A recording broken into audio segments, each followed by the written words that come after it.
수련회를 많이 다녀봐서 아는데 이 설교 시간이 이게 제일 공포예요. 그죠?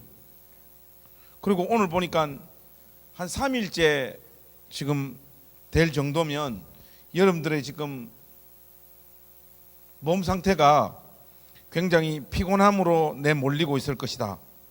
그렇게 생각되는데 여러분들 설교 시간을 잘 견딜 수 있을지 모르겠어요. 뭐 이게 아멘 한다고 견뎌지는 건 아닙니다. 이거. 우리 다 아멘 하고도 또 잡니다. 그죠? 수련회 와서 좀 자도 됩니다, 여러분. 도저히 못 견디겠다. 그럼 뭐 좀 주무셔도 괜찮고. 어쨌든 저 오늘 여러분들에게 마지막 메시지를 여러분들한테 전해야 되는데, 어쨌든 하나님께서 이 밤 우리 가운데 예비하신 그 은혜를 설교 전하는 저에게도 또 여러분 영혼에게도 충만히 부어주실 줄로 믿습니다. 야, 우리 말씀 한번 보실까요? 사무엘상 23장 1절에서 5절. 제가 한 절 읽고 여러분도 한 절 읽고 우리 그렇게 교독하겠습니다. 사람들이 다윗에게 전하여 이르되 보소서 블레셋 사람이 그일라를 쳐서 그 타작마당을 탈취하더이다 하니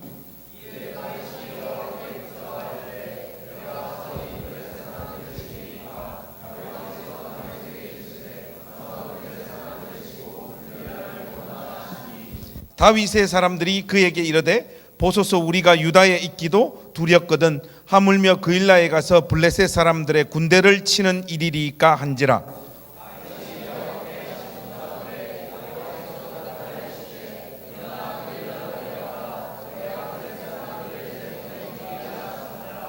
오절 우리 다 같이 하겠습니다. 다윗과 그의 사람들이 그일라로 가서 블레셋 사람들과 싸워 그들을 크게 쳐서 죽이고 그들의 가축을 끌어오니라. 다윗이 이와 같이 그일라 주민을 구원하니라. 아멘. 여러분 혹시 유명한 영화 감독 알프레드 히치콕이라는 사람 아십니까? 압니까? 모릅니까? 여러분 제가 이 질문을 여러분들에게 드리는 것은 그 다음 질문이 있다라는 뜻이에요. 그러니까 이름만 들었으면서 마치 이 사람을 아는 듯 그렇게 자신감을 표출하면 안 됩니다. 왜냐하면 두 번째 질문에서 여러분 다 나가 떨어지기 때문에 그래요. 여러분 알프레드 히치콕이라는 사람 진짜 알아요? 아까 처음보다 목소리가 확실히 팍 떨어집니다. 여러분 이 사람의 대표작이 뭐죠? 사이코. 또 하나 있죠? 새. 그렇지 않습니까? 생각보다 여기 캠 선교의 수준이 높는데 사이코하고 새죠. 근데 이 알프레드 히치콕이 영화 감독이기도 하지만 시나리오 작가고 책도 쓰신 분이에요. 이분이 쓰신 책 중에 설득의 힘이라고 하는 책이 있습니다. 그 책을 보면요 유명한 악녀 이야기가 한 토막 등장해요. 원래 조폭 대장은 남자인데 이 조직의 수장은 여자예요. 이 여자가 자기 조직을 동원해 가지고 사람을 한 명 무자비하게 살해해버립니다. 이것 때문에 행정당국에 체포돼 가지고 사형을 언도받고 감옥에 수감이 돼요. 이 감옥에 수감된 이 악녀는 남은 인생이 감옥에서 썩어야 된다라고 하는 이 사실을 수용할 수가 없는 거예요. 그래서 이 악녀는 바깥 세상으로 빠져나갈 국리를 찾기 시작을 합니다. 그래서 어떤 생각을 하게 되는가 하면 감옥 안과 바깥을 자유롭게 왔다 갔다 출입할 수 있는 사람이 감옥 안에 혹시 누가 없는가, 그걸 알아보기 시작을 해요. 알아보는데 한 명이 있습니다. 누군가니까 죄수들이 죽었을 때 시체를 바깥으로 옮겨서 장례를 치루어주는 감옥 안의 공식 장의사, 이 사람만이 감옥 안과 바깥을 자유롭게 왔다 갔다 할 수 있다는 걸 알게 돼요. 그래서 자기가 가용할 수 있는 모든 인적 네트워크를 총동원해 가지고 이 장의사를 만납니다. 만나자마자 이 악녀는 그 자리에서 완전 범죄를 제안합니다. 나를 바깥 세상으로 빼내주기만 한다면 당신이 원하는 모든 것을 다 해주겠다. 이 제안 앞에 이 장의사의 마음도 미혹되어져서 흔들립니다. 흔들리는 상태에서 이 장의사가 악녀에게 완전 범죄를 가르쳐 줍니다. 땡, 땡, 땡, 땡. 여러분, 이게 무슨 소리인가 하면요, 감옥 안에 죄수들이 죽었을 때 울리는 조종 소리예요. 이 소리가 울리면 아무 생각하지 말고 무조건 장례식이 열리는 홀로 뛰어내려가라. 뛰어내려가서 관 뚜껑을 열고 시체 위에 그냥 누우라는 거예요. 그리고 관 뚜껑을 닫으라는 거예요.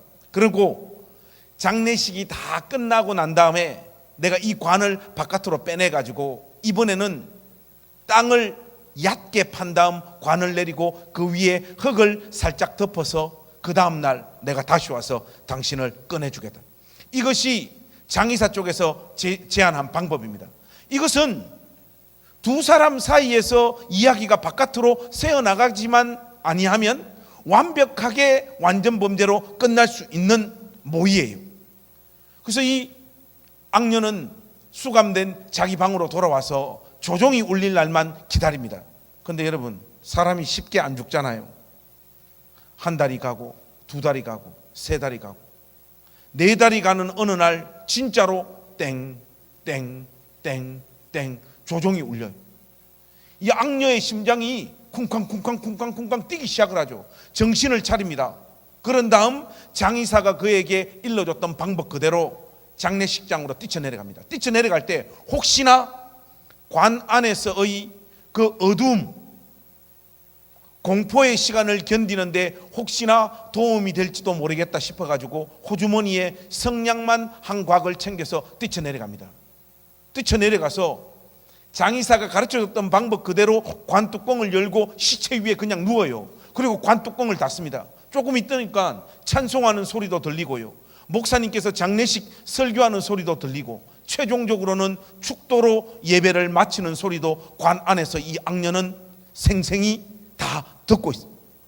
조금 있다 보니까 정말로 관이 공중으로 붕 떠오릅니다. 그리고 관이 이동을 해요. 그 느낌도 관 안에서 생생히 느끼고 있는 거죠. 조금 있다 보니까 땅이 파이는 소리도 들리고요, 관이 내려가고, 최종적으로는 흙이 한 삽씩 척 관 위에 떨어지는 소리도 관 안에서 생생히 느껴요. 악녀는 장의사가 그에게 가르쳐줬던 것, 행동 지침 중에 혹시나 빠뜨린 것이 없을까, 행동을 하나 다 복기를 해봅니다. 빠뜨린 게 없어요. 완벽하게 가르쳐준 그대로 다 실행했습니다. 이 악녀는 확신하는 거예요. 내일이면 나는 자유의 몸이 될 수 있다. 그리고 하루가 지납니다. 장의사가 오지를 않아요. 이 도대체 어떻게 된 걸까? 초조하고 두렵고 공포스러운 마음들은 더 가중되어져서 이 악녀의 마음을 막 짓누릅니다. 왜 가르쳐준 그대로 다 했는데 장의사가 오지 않을까? 이때 악녀가 문득 어떤 생각을 하는가 하면, 내가 지금 초조해서 하루가 지나지 않았는데도 불구하고 하루가 지난 것으로 시간을 카운트하고 있는 것이 틀림없다. 내가 1초 1초를 조금 늘려서 다시 하루를 더 견뎌보리라. 왜냐? 빠뜨린 거 하나도 없으니까. 그리고 시간을 늘려서 하루를 견딥니다. 이틀을 견뎌요. 3일을 견뎌요. 장의사가 오질 않아요. 목사님, 시계가 없는데 3일 지난 건 어떻게 합니까? 여러분, 사람에게는 배꼽 시계가 있잖아요.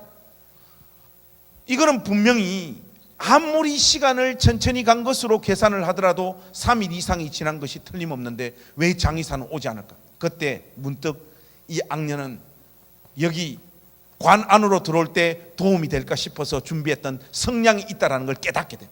그 성냥을 꺼내가지고 악녀는 불을 붙입니다. 먼저 이 악녀가 확인하고 싶었던 것은 이 현실이 꿈인지 생신지 그거부터 확인하고 싶은 거예요. 이 성냥불로 위에도 비춰보고 자기 얼굴에다가 이 불빛을 당겨보니까 이거는 꿈이 아니고 명백한 현실이고 생신 거예요. 그런데 왜 오지 않을까? 이 악녀는 이 불빛을 여기저기 막 비추어 보다가 최종적으로는 자기 밑에 누워있는 시체에게도 얼굴 불빛을 갖다 댑니다. 거기에 장의사가 누워있어요. 이제 이 악녀는요, 자기 힘으로 바깥 세상으로 빠져나갈 수 있는 모든 수단과 방법이 원천적으로 차단돼 버린 거죠. 여러분, 지금 이 그림이 무엇을 보여주는 그림인가 하면요, 우리가 우리 구주 예수 그리스도를 알지 못했을 때에 우리의 영적인 상태를 보여주고 있는 장면입니다. 하나님께서 이처럼 완벽하게 죽어서 저주받은 상태에 있는 우리들을 하나님의 선행하시는 은혜를 우리 가운데 베풀어 주셔서 우리의 눈이 떠여졌고, 떠여진 그 눈으로 예수님이 우리의 생애의 구주이심을 믿고 고백한 자리에 저와 여러분들이 서 있는 줄로 믿습니다. 그래서 여러분, 예수 믿는 이 행위는 우리 쪽의 결단도 아니요, 우리의 눈치 빠름도 아니요, 나의 선택이 먼저가 아니라 하나님께서 먼저 죄와 허물로 죽어버린 우리를 찾아오셔서 우리를 깨어나게 하신 것, 이것이 먼저 이루어졌기에 저와 여러분들이 하나님의 자녀라고 하는 이 반열 위에 서 있는 줄로 믿습니다. 그런데 여러분, 바로 이 은혜를 실질적으로 경험한 사람, 모든 사람의 심장에는요 반드시 어떤 고민이 생성되어지는가 하면, 나의 남은 인생의 때를 하나님 앞에서 어떻게 살아야 될까. 여러분, 이 고민이 없는 사람은 신자가 아닙니다. 하나님으로부터 진정한 은혜를 받아서 하나님 자녀된 자리 위에 여러분들이 서 있다라면, 내가 나의 남은 인생을 하나님 앞에서 어떻게 살아야 될까, 이 진지한 고민이 있어야 될 줄로 믿습니다. 있어야 될 줄로 믿습니다가 아니고 무조건 있어야 돼요. 이 고민이 없는 사람은 신자로 간주해 주기가 어렵습니다. 요즘은 진학고동이나 교회 오면 다 예수 믿는 사람으로 간주해 주는 경향이 너무 심해요. 목사님이 조나단 에드워드의 평전을 읽어보니까요, 거기는요 세례받을 사람이 있잖아요. 조나단 에드워드가 그냥 세례 안 줍니다. 세례식 할 때 어떻게 하는가 하면요, 조나단 에드워드가 온 동네로 나가가지고요, 이 사람이 교회에 나올 때부터 세례받는 이 순간까지 교회 다니기 시작하면서부터 이 사람 삶이 달라지고 바뀐 게 있는가, 일일이 동네 사람들한테 다 묻고 다녀요. 그 과정을 통과한 사람에게 조나단 에드워드가 세례를 주는 장면을 보고 굉장히 인상 깊더라고요. 그리고 오늘날 우리 한국교회 문제점 중에 하나는 예수 안 믿는데 예수 믿는 사람으로 간주해 주는 이 경향이 너무 강력하다는 거예요. 여러분, 여기서 오늘 뒤에서 여러분들 찬양하는 거 제가 이렇게 다 지켜봤습니다만은, 저도 젊었을 때 여러분만큼 날뛰었어요. 제가 지금은 별로 안 뜨거운데 여러분만의 여러분, 우리 때는 이 CD라든지 이런 것도 거의 없었고, 찬양할 때는 거의 이거 두들기면서 부르는 거, 이게 드럼이요, 이게 CD 사이즈였어요 그냥. 근데 제가 여러분 고등학교 때부터 찬송 인도를 얼마나 잘했는가 하면요, 기도원에서 스카우트하고 있어요. 여름 산상 성회 하면요, 고등학교 때 학교 자율학습 때려치우고 저는 기도원으로 올라가서 찬송 인도하고 이랬었어요. 믿느뇨? 지금 여러분들 안 믿으시는 것 같은데, 제가 왜 이 말씀을 드리는가 하면, 제가 수련회 하면 있잖아요, 우리 전도사님 설교해 놓고, 관성아 기도회는 네가 인도하는 게 낫겠다. 제가 생각해도 제가 더 나았어요, 우리 전사님보다. 그러니까 우리 전사님은 들어가시고 제가 기도회 인도했는데, 여러분 제가 찬송 인도하고 기도회 인도하기 시작하면요 완전 난리 났었어요. 오, 진짜인데. 우리 고향교회 애들이 한 100명 정도 됐는데 난리 났어요. 방언하는 애, 뒤로 넘어가는 애. 한 번은 찬송 인도를 얼마나 뜨겁게 했는가 하니까, 이거 두들기다가 애들이 오빠 막 이러는 거예요. 가시나들 미친나. 그때 와 이러네. 이걸 때리다가요, 여기 이 손이 까져가지고 여기서 피가 줄줄 흘러. 그 정도로 여러분 열정적으로 찬양을 했어요.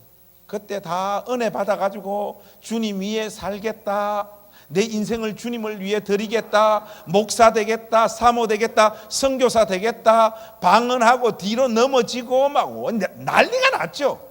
세월이 흘러 그 새끼들 중에 교회 다니는 놈 4명밖에 없어요. 여러분들이 그렇게 될 수 있다는 거예요. 저는 청년들이 뜨거움으로 하나님 앞에 찬양하고 노래하고 뜨겁게 하나님을 찾는 걸 그다지 신뢰하지 않아요. 여러분 10년이 지나고 20년이 지나고 여러분들이 그리스도 안에서 끝까지 믿음으로 살고 있는 그것만이 여러분 믿음을 보증해 주는 줄로 믿습니다. 근데 여러분 우리가 하나님 믿는다고 우리가 고백하고 있고 하나님이 또 우리를 찾아오셔서 선행하시는 은혜를 우리 가운데 부어주셨는데 우리 남은 인생을 하나님 앞에서 어떻게 살아야 될까? 여러분 오늘 본문 말씀이 있잖아요. 바로 그런 부분에 있어서 저와 여러분들을 향하여 도전을 던지는 본문입니다. 오늘 이 본문 말씀 보시면요, 읽어보면 별로 어렵지 않아요. 그런데 사실은 본문을 제대로 이해하기 위해서는 이 본문만 읽어가지고는 이해할 수가 없어요. 이 본문의 배경을 알고 살펴야지 본문이 오늘 우리에게 던지는 메시지의 핵심을 우리가 붙잡을 수 있습니다. 여러분 오늘 우리가 본문 1절 말씀 들어가기 전에 사전 작업으로 본문의 배경을 좀 우리가 정리합시다. 여러분 오늘 이 사무엘상 23장의 주인공은 다윗입니다. 다윗인데 다윗이 현재 위치에 있는 지리적인 위치, 거기가 어딘가를 알아야 오늘 본문을 이해할 수 있어요. 그래서 여러분 다윗이 위치해 있는 곳이 어디냐? 여러분 요건 중요하니까 우리 다 입을 열어서 한번 따라해서 머리에 새겨 넣읍시다. 따라 하겠습니다. 헤렛 수풀가. 목소리가 왜 이렇게 작아요? 크게 하셔야지. 헤렛 수풀가. 여러분 다윗이 지금 어디에 위치해 있다고요? 헤렛 수풀가. 근데 여러분 헤렛 수풀가가 어딘지 압니까? 이 헤렛 수풀가가 어딘지 여러분 모르잖아요. 이걸 설명을 하자면요, 요단강 바로 왼쪽, 그러니까 요단강 서쪽 바로 옆에 있어요. 근데 이런 식의 설명이 여러분들에게 전혀 도움이 안 된다는 걸 제가 잘 압니다. 왜냐? 요단강이 어디 있는지 모르는데 요단강 서쪽에 헤렛 수풀가가 있다는 게 여러분들 머리에 이해될 수가 없죠. 그렇지 않습니까? 그런데 이 부분을 살피기 전에 다윗이 왜 헤렛 수풀가에 와 있는가를 우리가 한번 추적해 봐야 돼요. 여러분 다윗은 원래요 사울의 군대 장관이었습니다. 근데 전쟁에 나가면 나가는 족족 승리하고 돌아옵니다. 하다 보니까 이스라엘 나라 백성들의 마음이요, 나라의 공식적인 왕 사울이 있었음에도 불구하고 백성들의 마음이 누구에게로 향하는가 하면 다윗에게로 마음이 이렇게 막 향하기 시작합니다. 그래서 여러분 그 제일 대표적인 외침이 뭡니까? 사울은 천천히요, 다윗은 만만히로다. 왕보다 군대 장관이 마치 더 왕과 같은 분위기들이 나라 안에서 연출되어집니다. 하니까 이 사울 마음에서 다윗을 향한 시기하고 질투하는 마음이 자라날 수밖에 없었죠. 거기다가 태생적으로 사울이 가지고 있었던 정신병, 이게 막 혼합되어져서 왕궁 안에 있는 다윗을 죽이려고 몇 차례나 시도하잖아요. 창도 던지고 각종 방법으로 다윗을 죽이려고 하는데 하나님 은혜로 다윗이 그 위기를 모면합니다. 모면하는데 다윗이 어떤 판단을 하는가 하면 이 왕궁 안에 계속 머물러 있다가는 내가 사울의 손에 죽을 수밖에 없겠구나, 그 판단을 내립니다. 그래서 이 다윗은요 자기를 따르는 참모들과 군사들을 이끌고 왕궁 바깥으로 도망 나가기 시작을 해요. 그래서 유다 땅 여기저기를 막 도망다닙니다. 하루는 동굴로, 하루는 산으로, 하루는 황무지로 매번 도망을 다녀요. 근데 여러분 유다 땅이요, 여러분 영토 크기가 어느 정도 되는 줄 아십니까? 우리나라의 강원도 땅보다 더 작습니다. 이게 무슨 말인가 하면요, 다윗이 아무리 도망 다녀봐야 사울이 군사들 2,000명 3,000명 풀어가지고 다윗 붙잡아 오라고 하면요, 운 좋으면 1년 도망 다니고요, 진짜 큰 은혜의 역사가 있으면 6개월 버팁니다. 6개월 안에 무조건 붙잡혀서 죽을 수밖에 없는 것이 다윗의 운명이에요. 다윗은 아침에 눈 뜨면 어떤 고민을 해야 되는가 하니까, 내일이라고 하는 것이 내 삶에 존재할까? 매일매일을 죽음의 공포에 시달리면서 하루는 황무지, 하루는 동굴, 하루는 산으로 유다 땅을 여기저기 배회합니다. 배회하는 다윗이요, 군대 장관이잖아요. 이스라엘 영토에 관한 가장 정통한 지식을 가지고 있었던 사람 아닙니까?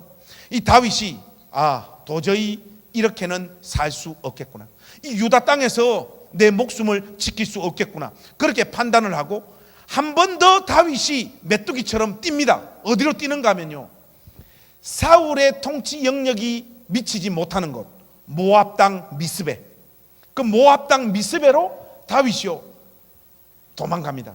그런데 여러분, 인생에서 하나님이 여러분들에게 어떤 분이십니까? 물어보면요, 교회 사람들 하는 이야기 뻔합니다. 좋으신 분, 사랑이 많으신 분, 은혜가 넘치시는 분. 그런데 여러분, 앞으로 이 청춘의 시기를 지나서 짝을 만나서 결혼해가지고 이렇게 살아보면요, 하나님이 어떻게 여러분 인생 가운데 다가오는가 하면요, 나 잘 되는 꼴 죽어도 못 보는 분. 하나님이 그렇게 느껴지는 인생의 순간들이 있습니다. 다윗이요, 한번 살아보겠다고 진지한 고민 끝에 모압 땅 미스베로 도망을 갔는데요, 하나님께서요 가 선지자를요 모압 땅 미스베로 바로 파견해가지고 가 선지자를 통해가지고 하나님 메시지를 전합니다. 네가 어떻게 언약의 땅인 유다 땅을 내버리고 모압 땅 미스베로 도망올 수 있느냐? 너의 지혜와 너의 능력으로 너의 목숨을 지킬 수 있을 것 같으냐? 하나님이 친히 통치하시는 유다 땅으로 지금 당장 돌아가라. 가 선지자를 통해서 한 방에 그냥 책망을 하고 명령을 내립니다. 이 명령 붙잡고 다윗이 돌아온 곳이 어디냐? 헤렛 숲불가. 여러분들 뭔 말인가 이해되시죠? 다윗이 그래서 돌아온 곳이 헤렛 숲불가인데, 이 헤렛 숲불가가 어디 있느냐? 요단강 서쪽 바로 왼편에 있단 말이죠. 그런데 여러분 머릿속에 이 그림이 그려져야 되는데, 요단강이 어디 있는지 모르는데 요단강 서쪽에 있다라는 게 이게 뭐 아무 도움이 안 돼서 제가 고민을 했어요. 이걸 어떻게 이해를 시킬까? 방법이 있습니다. 여러분, 우리나라 지도에 빗대어서 여러분들에게 설명하면 여러분들이 잘 이해할 수 있을 것 같아요. 여러분, 헤렛 숲불가는요 어딘가 하면요, 우리나라 지도로 치면 대한민국 지도 꼬리인 포항의 호미곶 여러분 아십니까? 포항의 호미곶 몰라요? 등신아 이거. 여러분 호미곶 진짜 몰라요? 알잖아. 반응을 하라고. 잠이 오더라도 그래야지 잠이 덜 적게 옵니다. 여러분 이 대한민국 지로 보면 이렇게 꼬리 있잖아요. 여기 아하, 여기에 해당되는 곳. 그게 아니면 여러분 우리나라에서 해가 제일 먼저 뜨는 곳이 어디입니까? 간절곶 누구야? 손 들어보세요. 와, 울산 간절곶 맞습니다. 호미곶이 자기들이 먼저 뜬다고 해가지고 기상청에서 검색해 보니까 1초 우리가 먼저 떠요. 간절곶이 우리나라에서 해가 제일 먼저 뜹니다. 그러니까 헤렛 숲불가라고 하는 곳이 어딘가 하면 포항의 호미곶이나 울산의 간절곶에 해당되어집니다. 여러분들 좀 감이 옵니까? 일본으로 도망간 놈이 돌아오긴 돌아오는데 헤렛 숲불가, 거기 어디라고요? 호미곶과 간절곶에 해당되어지는 거예요. 자, 여러분 가장 어리석은 설교자가 누군가 하면요, 청중들이 내 설교 듣고 은혜 받고 잘 이해하고 있다라고 생각을 하고 계속 진도 나가는 설교자가 아주 어리석은 설교자. 나는 여러분들을 믿지 않습니다. 여러분 호미곶과 간절곶이 헤렛 숲불가에 해당된다고 했는데 여러분들 진짜 이해했는지 한번 물어볼게요. 그러면 호미곶과 간절곶의 공통점이 뭡니까? 호미곶과 간절곶의 공통점이 뭡니까? 곧 누구야? 여러분 이거는 병신들이 하는 대답인데, 여러분, 그거는 유치원 애들이 하는 대답이잖아요. 호미곶과 간절곶의 공통점이 뭐냐? 곶. 여러분, 이거 장난합니까? 여러분, 그게 아니고 지리적인 위치의 공통점이 뭐냐고요. 대한민국 오른쪽 동쪽이잖아요. 무슨 말인가 하면 다윗이요, 가 선지자의 메시지를 전달받고 하나님 말씀에 순종해가지고 유다 땅으로 다시 돌아오는데 내륙 깊숙하게는 못 들어가는 거예요. 왜냐? 들어가는 즉시 사울에게 발견되어서 죽을 수밖에 없기 때문에. 순종하긴 하는데 가장 끝까지만 와서 납작 엎드려가지고 숨을 죽이고 복지부동 엎드리고 있는 상태. 그것이 오늘 본문 말씀이 시작되어지기 전의 다윗의 상태입니다. 여러분들 이해되시죠? 그것이 바로 헤레 숯불가와 관련되어진 배경의 전부예요. 이 내용을 가지고 우리가 이제 1절 말씀 들어갑니다. 1절 한번 보세요. 자, 1절 말씀 우리 한번 같이 읽겠습니다. 시작.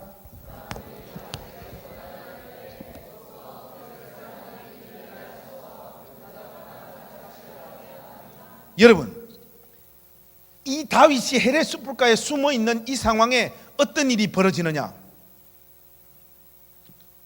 서쪽에 블레셋이 유다 땅 그일라 땅으로 침공해 들어와요. 침공해 들어오는데 뭐 어쩌라고?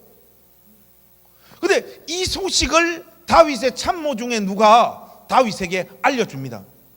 자, 여러분, 만약에 여러분들이 헤레 숯불가에 지금 숨을 죽여서 납작 엎드리고 있는 이 상황에 유다 땅 그일라 땅에 이방 민족인 블레셋이 침공에 들어왔을 때 당연히 여러분들이 품어야 되는 마음이 뭡니까? 여러분, 나라의 공식적인 왕이 누굽니까? 사울이잖아요. 당연히 이 그일라 땅의 군사들을 파견해 가지고 블레셋을 무찌르고 그일라 주민을 지켜줘야 되는 의무가 누구에게 있습니까? 사울에게 있죠. 저와 여러분들이 만약 다윗이라면 지금 이 상황에서 뭘 해야 됩니까? 쉽게 생각을 하세요. 어렵게 생각하지 말고. 만약에 저와 여러분들이 다윗이라면 우리는 지금 어떤 판단을 내려야 됩니까? 가만히 있으면 됩니다. 지금은 깝치면 안 돼요. 그렇지 않습니까? 지금 깝치면 죽어요. 그러니까 참모가 이 소식을 알려주니까 다윗은 옳거니 나라가 지금 상황이 안 좋네 한 이 정도 마음을 먹고 있어야 되는데 이 인간 한번 보세요. 2절 중요합니다. 우리 한 목소리로 한번 읽어봅시다. 시작. 이에 다윗이 여호와께 묻자와 이르되 내가 가서 이 블레셋 사람을 치리리. 여호와께서 다윗에게 이르시되 가서 블레셋 사람들을 치고 그일라를 구원하라 하시니. 목사님은 이 2절 말씀을 보니까 이 기도 제목을 가지고 하나님 앞에 기도하고 있는 다윗도 이해가 안 되고요. 또 다윗 보고 네가 군사들을 이끌고 그일라 땅으로 가라고 응답하시는 하나님도 이해가 안 됩니다. 이 상황에 지금 어떻게 그일라 땅을 갈 수 있냐 말이에요. 어쨌든 다윗은 하나님 앞에 기도했고 하나님은 가라는 명령을 주셨습니다. 응답을 주셨으니까 다윗은요 자기 참모들 다 부릅니다. 나라에 큰 위기가 왔도다. 그일라 땅에 블레셋이 쳐들어왔다. 내가 이 문제를 가지고 하나님 앞에 들어가서 기도했더만 하나님이 우리를 보내신다. 가자! 이렇게 하는 거예요. 그때 여러분 다윗의 참모들이 어떤 반응을 보이느냐? 3절입니다. 이게 오늘 본문에서 제일 중요한 내용이에요. 3절 한번 보십시다. 소리내서 우리 3절 같이 한번 읽어봅시다. 시작. 다윗의 사람들이 그에게 이르되 보소서 우리가 유다에 있기도 두렵거든 하물며 그일라에 가서 블레셋 사람들의 군대를 치는 일이리까 한지라. 여러분 다윗의 참모들이 제정신 바뀐 사람들이에요. 현실 판단을 지금 제대로 하고 있는 사람들이라 그 말입니다. 다윗이요 지금 우리가 유다 땅 헤레 숯불가에 숨을 죽이고 납작 엎드려 있기도 버거운 판에 우리 어떻게 지금 그일라 땅 갑니까? 그일라 땅 갈 수 없습니다. 여러분 참모들이 왜 이렇게 이야기를 하는가 하면 그일라 땅은 어딘가 하면요 헤브론에서 북서쪽으로 31km 떨어져 있는 지점이에요. 이런 식의 설명이 여러분들에게 전혀 도움이 안 된다는 거 제가 잘 압니다. 왜? 헤브론이 어디 있는지 모르는데 북서쪽으로 31km 떨어져 있는 그일라를 어떻게 알 수 있어요? 여러분 이것도요 우리나라 지도에 빗대어서 설명하면 여러분들이 금방 이해가 됩니다. 그일라 땅은요, 우리나라 지도로 치면 어딘가면 대전이나 청주입니다. 무슨 말인가 하면 완전 내륙 한복판이라는 거예요. 여러분 한번 생각해 보세요.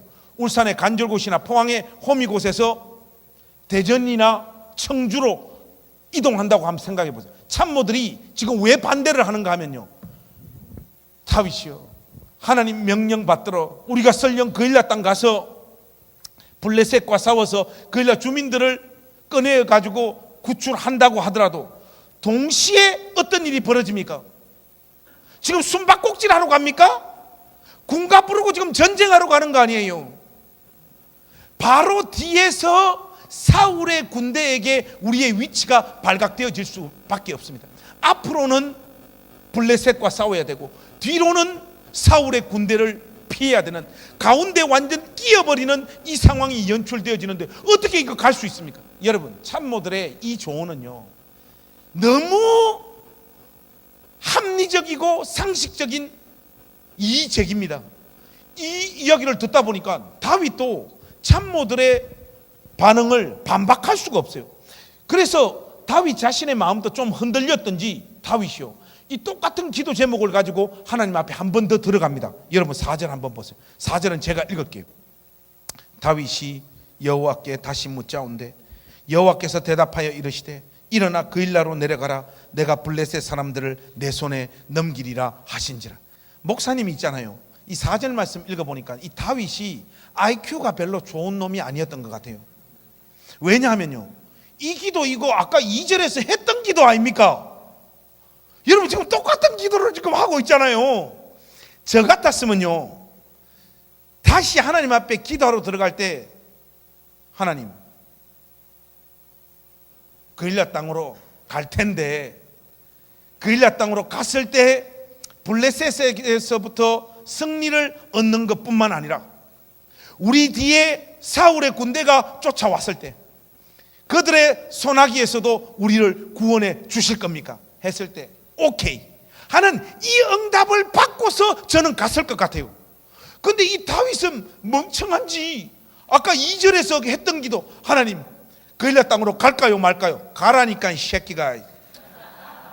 똑같은 기도를 두 번 해서 두 번 똑같은 응답을 받습니다. 다윗이요, 참모들의 이야기가 아무리 상식적인 이야기여도 이제 거부할 수가 없는 거예요. 그래서 다윗이 군사들을 이끌고 그일라 땅으로 갑니다. 가서 이 이야기가 어떻게 끝이 나느냐, 5절 우리 소리내서 한번 읽어보십시다. 시작. 싸워 크게 쳐서 죽이고 그들의 가축을 끌어오니라. 다윗이 이와 같이 그일라 주민을 구원하니라. 여러분 이 5절을 제가 이래봬도 유학파, 진짜입니다. 그러니까 영어를 한 문장 구사를 해야 될 것 같아요. 이 5절 이 상황을, 이걸 영어로 하자면 어떻게 되느냐? 해피엔딩.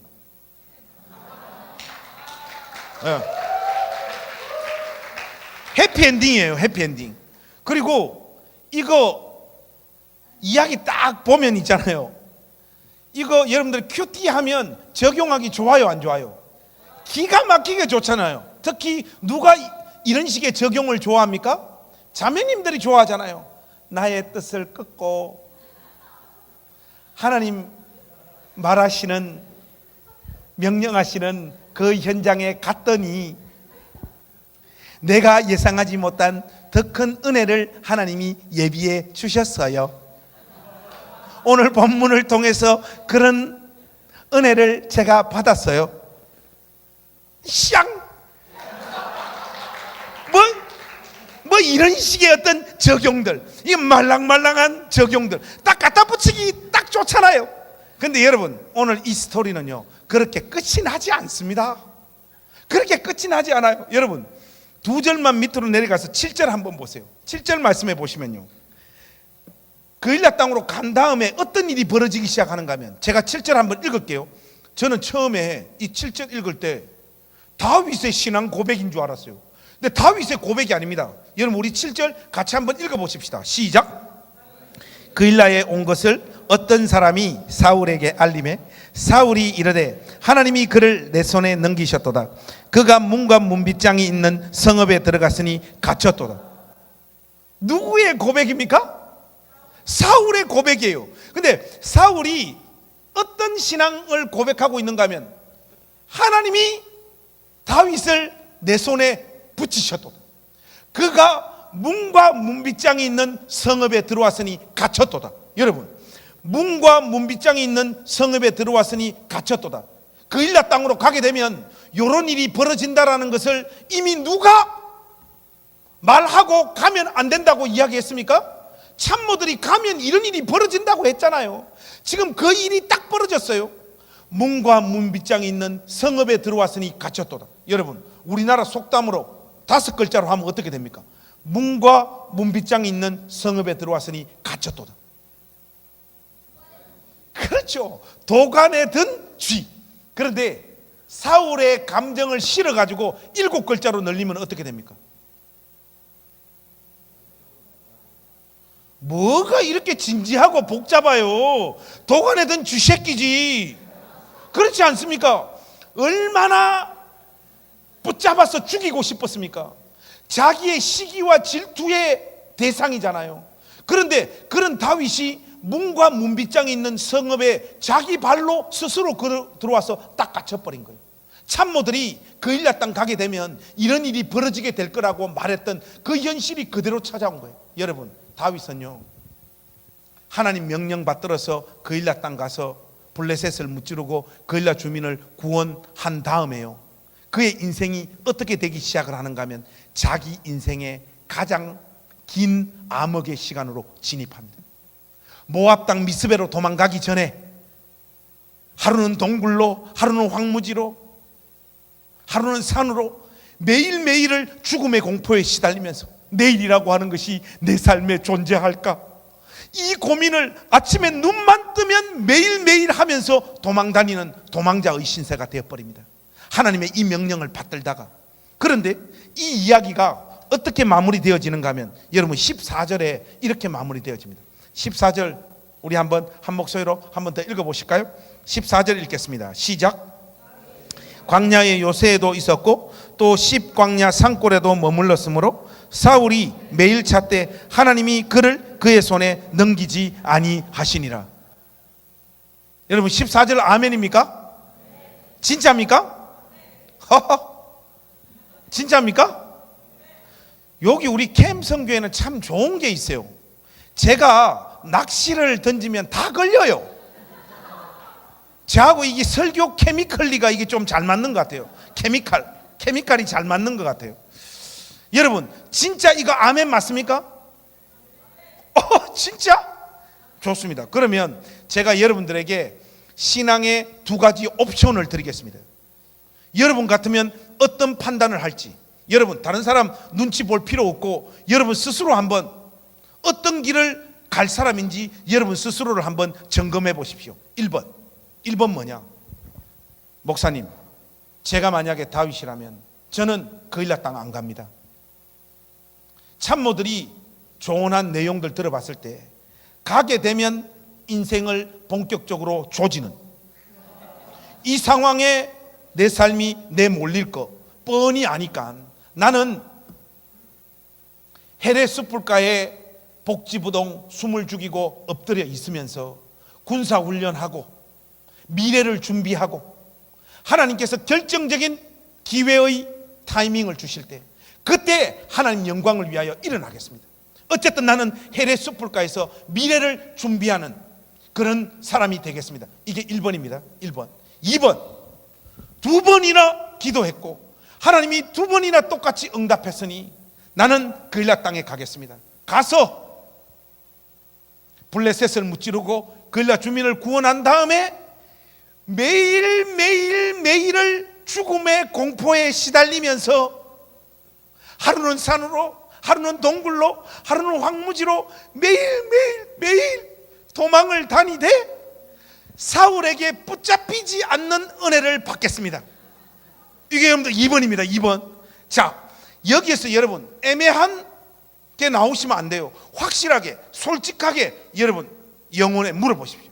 1번, 목사님, 저는 저의 신앙이나 저의 성격이나 저의 판단으로 봤을 때 저는 1번의 길을 갈 것 같습니다. 손 한번 들어보세요. 솔직하게. 괜찮아요. 높이 드세요. 높이 들어. 높이. 괜찮아요. 높이. 형제님들 이쪽, 특히 이쪽에 사람들이 많네요. 이거 쓰레기들이 많네요. 높이 들어보세요. 높이 들어봐. 괜찮아요. 괜찮아요. 여러분, 1번 손 든 사람들을 이 전문적인 용어로 뭐라고 하는가 하면 불신자라 그러는 거예요. 불신자. 목사님, 저는 하나님 명령이기 때문에 그 명령 받들어 그일라 땅으로 가서 죽음의 공포에 매일매일 노출되고 내일이란 것이 나에게 있을까? 그 고민을 매일 안고 살더라도 붙잡히지 않는 그 은혜 누리겠습니다. 2번 손 들어보세요. 2번. 여러분, 이 2번을 전문적인 용어로 뭐라고 하냐? 돌았다 그러는 거예요. 여러분들도 제정신이 아닌 거예요. 제가 이걸 물어보면 항상 모든 질문은 톡백돼 가지고 저한테로 돌아오더라고요. 목사님은 1번입니까? 2번입니까? 저는요, 전형적인 의심 많은 도마형이에요. 당연히 1번이죠. 어떻게 2번을 합니까? 가면 뻔한데. 여기서 우리가 질문 하나 던져야 돼요. 그게 뭔가 하면요, 다윗은 왜 그일라 땅으로 갔을까? 참모들이 가면 안 된다라고 다윗을 뜯어말기기 전에요, 다윗은 그일라 땅으로 가게 되면 자기의 삶이 어떻게 될 건가 이미 환하게 꿰뚫어 보고 있었습니다. 왜냐? 이스라엘의 지정학적인 영토에 관한 가장 정통한 지식은요, 참모들보다 다윗이 더 잘 알고 있었어요. 왜냐하면 그는 사울의 군대 장관이었잖아요. 그러니까 다윗은요, 그일라 땅으로 하나님 명령에 순종하여 갔을 때 매일매일을 죽음의 공포에 시달리며 본격적인 도망자의 신세가 되고 자기의 삶과 인생이 총체적으로 흔들릴 거라는 걸 이미 다 알면서 그일라 땅으로 갔습니다. 왜 갔느냐? 그것이 하나님의 뜻이요 명령이었기 때문에. 우리의 믿음의 선배들 있잖아요. 그들이 하나님을 경외하고 사랑했던 방식이 뭔가 하면요, 하나님께서 요구하시는 헌신의 부름, 하나님의 뜻에 순종하는 그 길을 선택했을 때 자기의 삶과 인생이 총체적으로 그냥 흔들려 버리는 이 상황을 겪더라도 하나님의 영광과 그분의 뜻을 순종드는 길이라면 그 길을 선택하고 자기의 삶과 인생을 초계와 같이 내던져버리는 이런 모습으로 하나님을 경외하고 사랑하고 섬겼습니다. 그런데 오늘날 예수 믿는 신자들, 특별히 젊은 세대들, 여러분들의 신앙의 어떤 스타일들이 어떤 식으로 변질되어지고 있는가 하면요, 이런 식입니다. 하나님, 저에게 원하시는 게 뭡니까? 11조입니까? 주여 11조를 드리겠습니다. 새벽 기도 하는 겁니까? 하나님, 제가 새벽 기도를 하겠습니다. 찬양팀을 하는 겁니까? 주여, 제가 찬양팀을 하겠습니다. 수련회 가는 겁니까? 주여, 안 오는 새끼들도 있지만 저는 가겠나이다. 교회 학교를 봉사하는 겁니까? 주여, 저 그거 하겠습니다. 선교 나가는 겁니까? 주여, 저 선교 나가겠습니다. 다 한단 말이죠. 다 하고 난 다음에 우리가 하나님을 향하여 어떤 요구를 하는가 하면, 예수 나와봐. 내가 어떤 모습으로 하나님을 섬겼는지 하나님 다 알지요.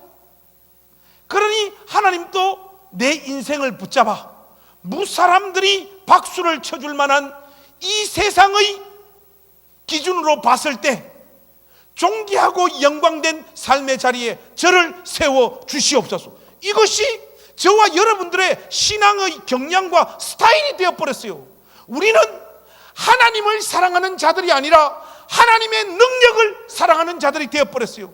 내 힘과 내 능력으로는 성취하고 이룰 수 없는 이 세상의 영광을 하나님 요구하시는 몇몇 항목의 신앙적인 열심과 헌신을 하겠사오니 내 힘으로 갈 수 없는 그 영광과 복된 자리에 내 인생을 세워달라. 이것이 저와 여러분들의 기도의 제목이 되어버렸잖아요. 여러분들이 하나님을 사랑하는 줄 아십니까? 아닙니다. 하나님의 능력을 사랑하는 사람이에요. 하나님의 알통을 사랑하는 사람이에요. 하나님을 즐거워하고 하나님으로 만족하는 자들이 아니란 말이죠. 우리는 하나님이 내 인생을 조금 가혹하게 힘든 자리로 내 몰아넣으면요, 인생의 어느 시점에요, 예수님하고 다 빠빠이 할 준비들을 우리는 다 하고 있는 사람들이 되어버렸어요. 여러분, 이런 식의 신앙의 모습들은요, 우리의 믿음의 선배들이 걸어갔던 신앙의 자리가 아닙니다. 그들은요, 하나님의 영광과 하나님의 뜻을 받드는 그것 자체, 하나님 영광과 하나님 원하시는 자리로 내 삶을 내던져서 내 삶의 고난과 눈물과 고통이 찾아오는 것을 한 인간이 하나님 앞에서 누릴 수 있는 가장 큰 은혜로 생각하면서 하나님을 섬겼던 자들이에요. 그것이 다윗이 가지고 있었던 믿음의 세계입니다. 오늘 이 수련회 이 메시지 앞에서 여러분들도 다윗이 걸어갔던 그 자리로 내가 가리라, 나에게 주어진 영광의 길을 과감하게 내던지고 주께서 부르시는 그 고난의 현장으로 자원하여 내 인생을 내던지리라. 내가 이 선택, 이 결단을 했을 때 내 삶이 초계와 같이 쪼개지고 고통과 아픔의 자리로 내몰린다는 걸 뻔히 알면서도 그 길을 갈 수 있는 믿음의 사람들이 되셔야 됩니다. 여러분들이 여기에 아멘하지 못하는 것은요, 엄밀히 말해서 여러분들은 하나님을 사랑하는 자들이 아니에요. 구약 성경에만 이런 모습이 나와 있는 게 아닙니다. 여러분, 사도행전 20장에 가보면요, 사도 바울이요, 에베소에서의 사역을 끝내고 예루살렘으로 올라가잖아요. 그때 누가 친히 나타나십니까? 성령께서 친히 나타나십니다. 성령께서 나타나셔서 사도 바울의 앞길을 예언하는 장면이 나와요. 여러분 혹시 예언기도 같은 거 받아보셨습니까? 여기 그 캠성교회 축이 여의도 순복음교회 가족들이 좀 많은 것 같으니까 여의도 순복음교회는 방언도 하고 예언기도도 하고 뭐 좀 이런 분위기들이 많잖아요. 근데 저는 꼬마 때부터 침례교회에서 자랐거든요. 근데 우리 침례교회는 그런 걸 별로 안 좋아해요. 그 우리 고향교회 목사님이 어릴 때부터 야야 어디 가가지고 말이지 머리 함부로 들이밀고 예언기도 같은 거 받고 그러지 마라. 신앙생활은 하나님 말씀에 기반해서 하는 거다 하소 우리 보고 엄청 겁을 줘가지고 어릴 때부터 저는 뭐 예언기도라든지 산에 예언기도 받으러 간다 뭐 이런 걸 별로 안 좋아하고 살았어요. 그리고 목사가 됐어요. 그래서 지금도 안 좋아해요. 안 좋아하는데 제가 어제 여러분들에게 제 삶을 좀 오픈했습니다만은 그렇게 홍수 뭐 요강 뭐 그렇게 살다가 어느 날 우리 친구가 전화가 왔어요. 관성아, 네 페이스북 아나? 이러더라고. 그래서 야 페이스북이 뭐고? 하니까 와, 네 진짜 무식하다. 야, 마 페이스북 모르는 아들이 어디 있노? 네 빨리 그 인터넷 페이스북 쳐봐라. 영어로 쳐봐야 되나 한글로 쳐봐야. 영어로 쳐도 나오고 한글로 쳐도 나온다. 빨리 쳐보라는 거예요. 그 들어가서 한번 보라는 거예요. 그래서 페이스북 딱 보니까 이 페이스북이 뭔가 하니까 어디 놀러 간 사진 이렇게 올리고 또 뭐 맛있는 거 이렇게 처먹은 거 그거 이렇게 올리는 그런 게 페이스북이더라고요. 그래서 내 친구 보고 야 목사 가오가 있지 나 쪽팔려가 이런 거 못하겠다 하니까 우리 친구가 빙신 야 페이스북은 그게 핵심이 아니고 잘 봐라고 그러니까 이게 딱 보니까 아 페이스북의 주된 기능은 자기 생각을 이렇게 쓰는 글 쓰는 게 핵심이더라고. 그래서 제가 그러면 나 오늘부터 페이스북 한번 해봐야 되겠다. 그래서 새벽기도 갔다 와서 성도들이나 세상 사람들이 읽어볼 만한 글을 한번 써봐야 되겠다 해서 새벽기도 갔다 와서 하루에 제가 2시간씩 매일 글을 써가지고 장문의 글을 써가지고 페이스북에 올렸어요. 올리니까 아까 그 우리 친구가 전화가 오더라고. 오더니 야 김관성, 왜? 하니까 네가 무슨 장동거이가? 이런 거요. 뭔 말이고? 이러니까 이 새끼야, 네가 뭐 스타도 아닌데 그렇게 긴 글을 써가지고 올리면 누가 네 글을 읽어주노? 페이스북은 짧게 써야지 사람들이 읽어보고 라이크 찍어주는데 아이가 네 글 아무도 안 읽어 임마. 그러니까 짧게 써라 그러더라고. 그래서 그러나 독고다이 나는 나의 길을 간다 해서 뭐 누가 읽어주든 안 읽어주든 저는 새벽기도 갔다 와서 A4지 2장 글을 매일 올렸어요. 1년 넘게 올렸는데 모든 사람들의 예상을 다 깨부수고요. 전 세계에 흩어져 있는 코리안 디아스포라 이 사람들이 저의 글을 읽고요, 너무 좋다고 막 라이크를 찍기 시작하는데 뭐 저의 글이 막 공유하기가 돼가지고 페이스북에서는 제가 조용기예요. 제가 김용기가 되기 시작을 하는 거예요. 여러분, 조용기 목사님하고 저하고 고향이 똑같습니다. 울산이잖아요. 그죠? 언양 불고기 거기 있는데 조용기 목사님 거기 태어나셨잖아요. 우리 집 거기서 멉니다. 어쨌든 그래서 페이스북에서 막 저의 글이 사람들한테 많이 이렇게 사랑을 받기 시작을 했어요. 그래서 태어나고 어떻게 나한테 이런 일이 다 생기노? 한데 막 이게 지금 일파만파 막 난리가 나. 어떤 거는 뭐 좋은 생각에서 막 글 가져가고 뭐 출판사하고 난리가 난 거예요. 근데 어떤 출판사에서 띠리링 연락이 왔어요. 그게 여의도 순복음교회에서 운영하는 출판사예요. 더드림 출판사에서 연락이 온 거예요. 연락이 와서 우리하고 책 좀 내자고. 근데 여러분, 책 아무나 내는 거 아니잖아요. 됐다고. 부끄러워서 못하겠다. 그건 아닌 것 같다고. 제가 책을 낼 만한 그런 사람은 아니라는데, 대한민국은 혈연과 지연 사회잖아요. 그 출판사 그 편집장이 저하고 제일 친한 집사님하고 또 잘 알더라고. 그 집사님한테 연락을 해가, 목사님 그동안 써놓은 원고 좀 넘기시라고 하는데 이게 안 넘길 수가 없더라고. 그 책을 넘겨서 나온 책이 본질이 이긴다. 근데 2014년도 있잖아요. 우리나라에서 총 책이 10만 권 정도 나왔어요. 그러니까 일반 서적하고 신앙 서적 합쳐서, 그러니까 뭐 안 믿는 사람들도 읽는 보통 일반 서적들 있잖아요. 그리고 신앙 서적 다 합쳐가지고 한 10만 권 되는데, 그 10만 권 중에 10,000권 이상 팔린 책이 96권이었어요. 그 해. 그런데 신앙 서적에서는 10,000권 이상 팔린 책이 3권이었어요. 한 권이 그 이찬수 목사님 책, 한 권이 유기성 목사님 책. 둘이는 원래 많이 팔리잖아요. 자기 교인들만 사줘도 팔리잖아요. 그런데 저처럼 홍수와 요강, 세상에 아무도 모르는 저 책이 10,000권을 넘어버린 거예요. 그냥 난리가 난 거지.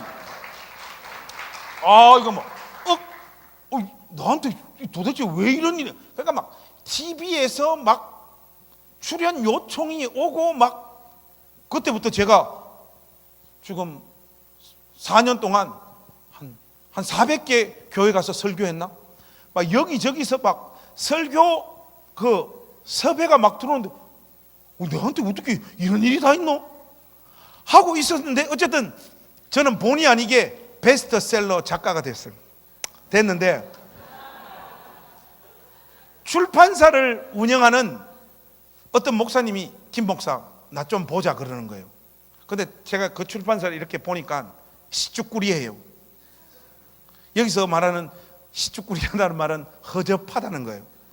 벌써 책이 안 팔리는 출판사예요. 근데 그 목사님이 저를 보자고 하니까, 여러분, 슬픈 예감은 틀린 적이 없잖아요. 그거 뻔하잖아요. 두 번째 책은 우리하고 책 좀 내자는 거 아니에요. 저의 이름에 묻어 가겠다는 거 아닙니까? 딱 가니까 과연 슬픈 예감은 틀린 적이 없더라고요. 김 목사, 두 번째 책은 우리 출판사하고 책 좀 내자 그러더라고요. 근데 선배 목사님이 말씀하시는 거 거절하기가 어렵잖아요. 목사님 그렇게 하시죠 하니까 목사님이 막 기분이 엄청 좋아가지고 다 가시면 김 목사, 나 김 목사 위해서 예언기도 한번 해주고 싶은데 내 기도 받겠나? 이러더라고. 이거는 좀 다른 문제잖아요. 그리고 저는 전형적으로 겉과 속이 좀 다른 사람이거든요. 내 기도 받겠나 하는데 속으로는 어떤 생각이 드냐니까, 니도 목사고 나도 목사고 근데 네가 와 내 머리에 손을 올리고 기도를 한단 말이고, 속으로는 이런데 겉으로는 그게 안 되더라고요. 감사합니다 목사님, 딱 그랬죠. 하니까 목사님이 딱 오시더만 저 머리에 손을 딱 올려요. 올리고 저는 태어나서 처음으로 예언기도를 받아봤어요. 하는데 이 조금 전만 해도 분명히 손에 중풍이 없었는데 손이 막 떨리더라고요. 하니까 저의 머리도 막 같이 돌아가죠.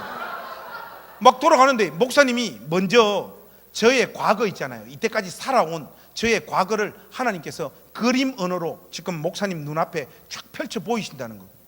근데 뭐 그림 언어가 뭔지 제가 뭐 어떻게 압니까?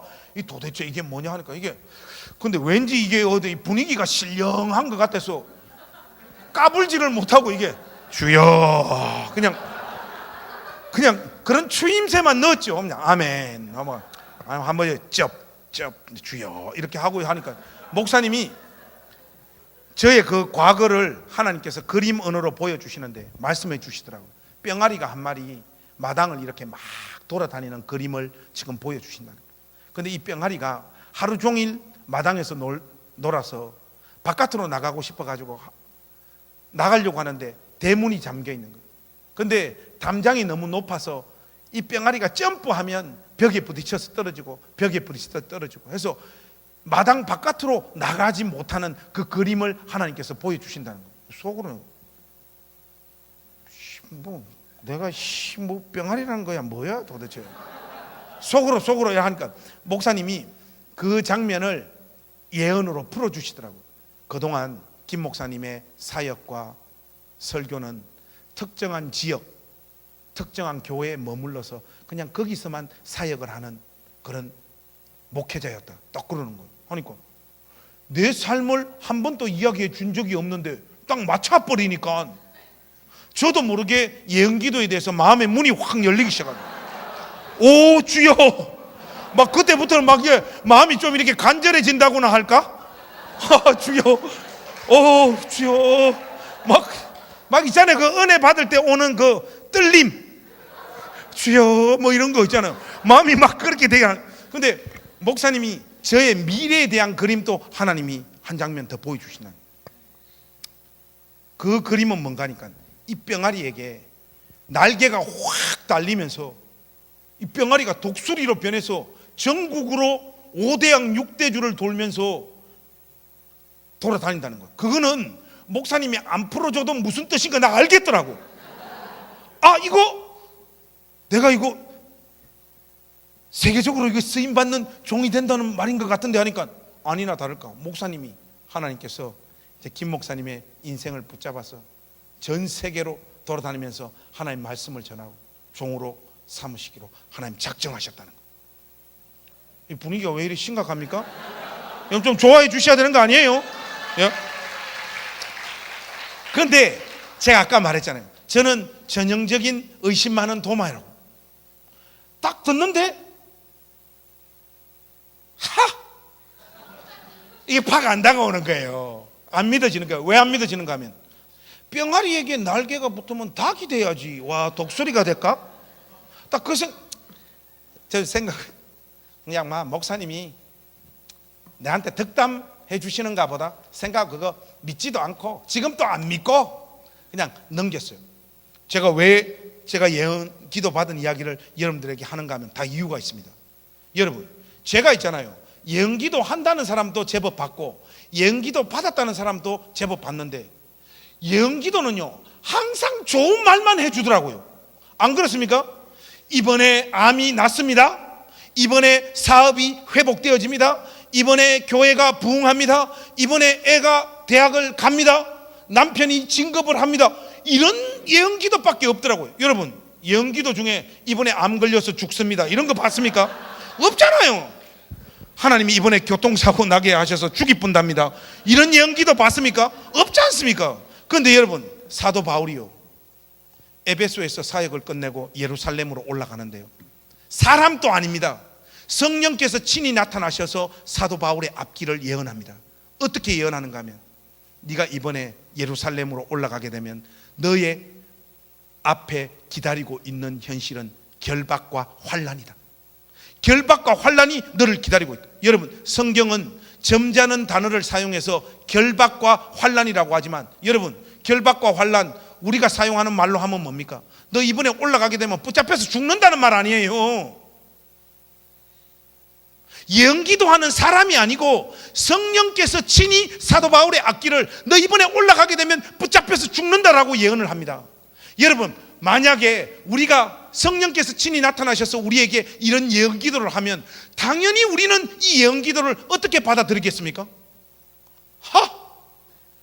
이번에는 가지 말고 좀 이따가 가라고 하나님께서 신호를 주시는구나, 당연히 우리 그렇게 생각할 거 아닙니까? 근데 여러분, 사도 바울은요, 이 성령의 예언기도가 끝나자마자 사도행전 전체에서 가장 감동적인 신앙을 고백합니다. 우리 주 예수 그리스도의 은혜의 복음을 증언하는 일을 마치려 하면은 나의 생명조차 조금 더 귀한 것으로 여기지 아니하노라. 할렐루야. 자기 앞에 기다리는 것이 결박과 환난, 붙잡혀서 죽는 거라는 걸 뻔히 알면서 사도 바울은요, 예루살렘으로 올라간다고. 다윗이 그일라로 올라갔던 그 심장, 사도 바울이 예루살렘으로 올라갔던 그 신앙의 모습, 여러분 한번 보십시오. 이 길을 선택하게 되면 내 삶과 인생이 여기에서 끝나버린다는 걸 뻔히 알면서 그 길을 가지 않습니까? 여러분, 이것이 십자가의 은혜로 하나님 자녀가 된 자들이 걸어가야 될 믿음의 길이요 방향인 줄로 믿습니다. 오늘날 그런데 대부분의 그리스도인들은 이런 식의 신앙의 컬러와 내용을 가진 자들이 없습니다. 주를 위하여 수고할 테니 하나님도 내 인생을 붙잡아 이 세상적인 것으로 보상해달라.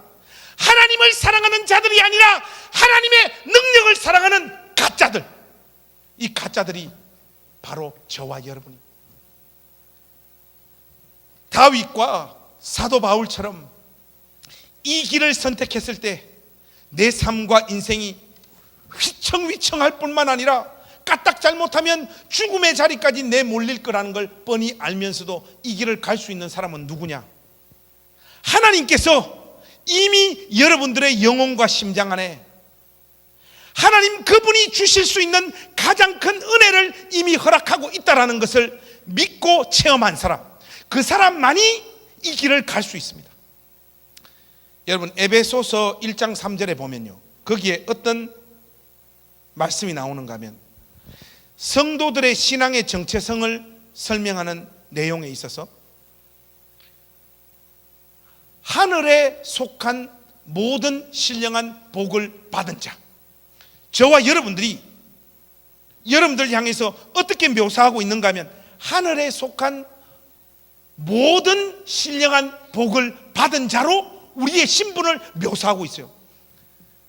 이게 중요한데, 그 특별히 하늘에 속한 모든 신령한 복으로 너희에게 복 주시되, 정확하게 말하면. 근데 중요한 것은 이 복을 언제 줬느냐, 주시되라고 하는 이 동사의 시제를 확인해 볼 필요가 있어요. 그 시제를 확인해 보면요, 영어 성경으로 보니까 has blessed, 여러분 영어는 12시제잖아요. 그렇지 않습니까? 그건 모르냐? has blessed, 요거는 현재 완료지 않습니까? 현재 완료. 여러분 토익 공부하셔가지고 현재 완료 언제 사용하는지 여러분들 다 아시잖아요. 과거에 일어났던 일이 지금까지 계속되거나 영향을 미치는 어떤 상황, 그때 여러분 현재 완료를 쓰잖아요. 복 주시되 현재 완료. 무슨 말입니까? 우리가 예수님을 우리 생애의 구주로 우리 심령에 영접했을 때 이미 그때요, 하늘에 속한 모든 신령한 복이 우리에게 다 주어졌고요, 그 복이 지금도 우리를 주장하고 있는 거예요.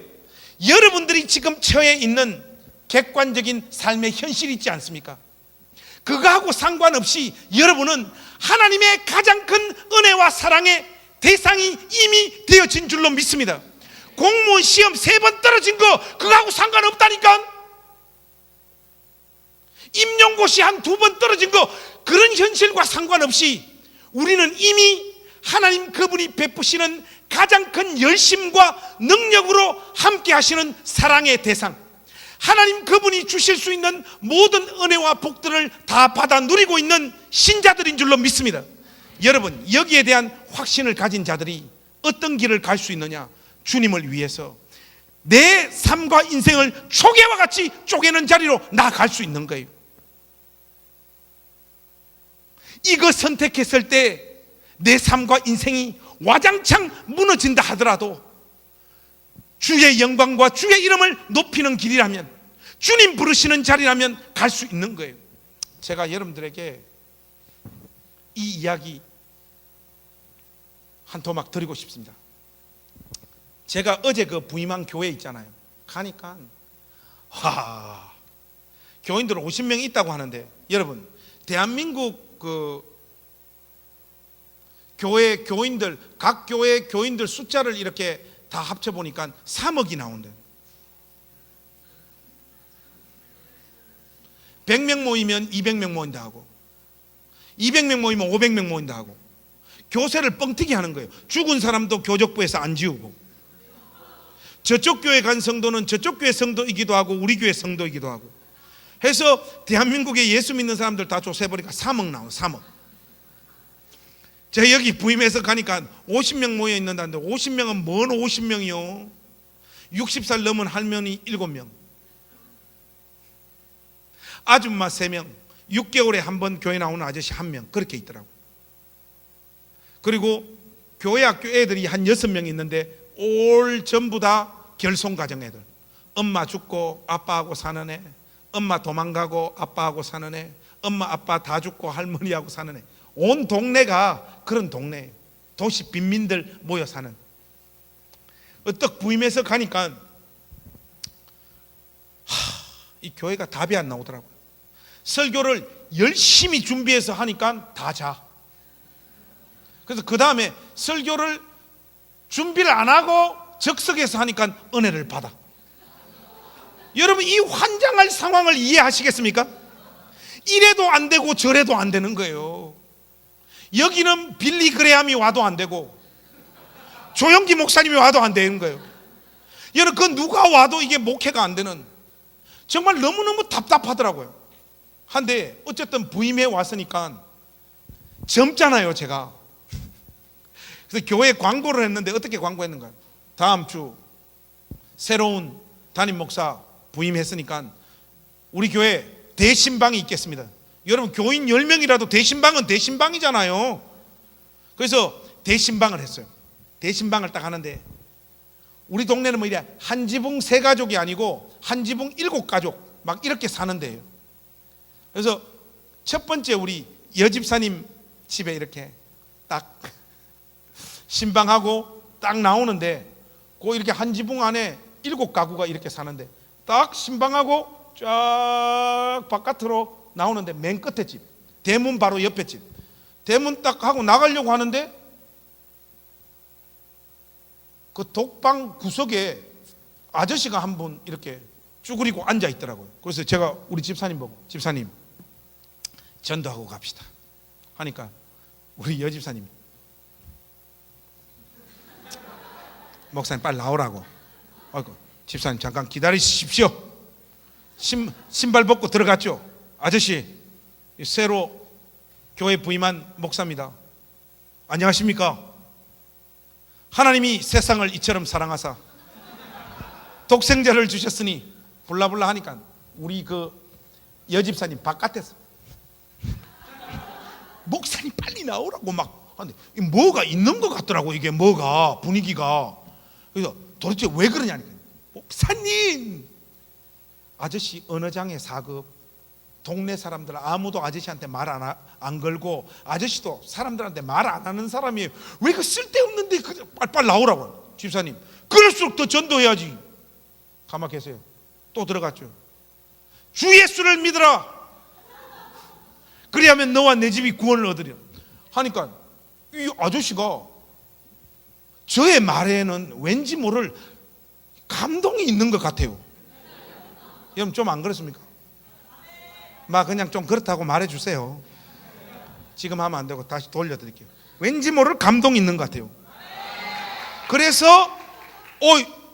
예상을 깨고 아저씨가 관심을 확 가지시는 거예요. 아저씨 예수 믿고 영생 얻으시고 우리 같이 교회에서 한 가족 됐으면 좋겠습니다 하니까 아저씨가 그렇게 하겠다. 말은 안 하시고 그래서 돌아오는 주일날 우리 교회 나오시겠냐 하니까 나오겠대요. 야, 그래서 그 주 신방하고 주일날 기다렸는데 아저씨 약속 지키고 온 거예요. 제가 그날 요한계시록 5장으로 제가 설교했던 기억이 지금 생생합니다. 초라하고 가난하게 사는 것, 하나님을 아버지로 부르는 일에 조금도 방해거리가 되어지지 않습니다. 얼마나 감동적인 설교입니까? 하는데 우리 교회 할매들 다 자. 근데 그 설교에 이 아저씨 이름이 박경배인데 박경배 아저씨가 그 설교를 듣고 막 눈물을 펑펑 흘리는 거예요. 그때 제가 확신을 했어요. 아, 내가 확실히 설교를 잘하는구나. 축도 끝내고 내려갔어요. 하니까 아저씨 막 펑펑 울어가 난리 난 거예요. 아저씨 안아주고 아저씨 약속 지켜주셔서 감사합니다.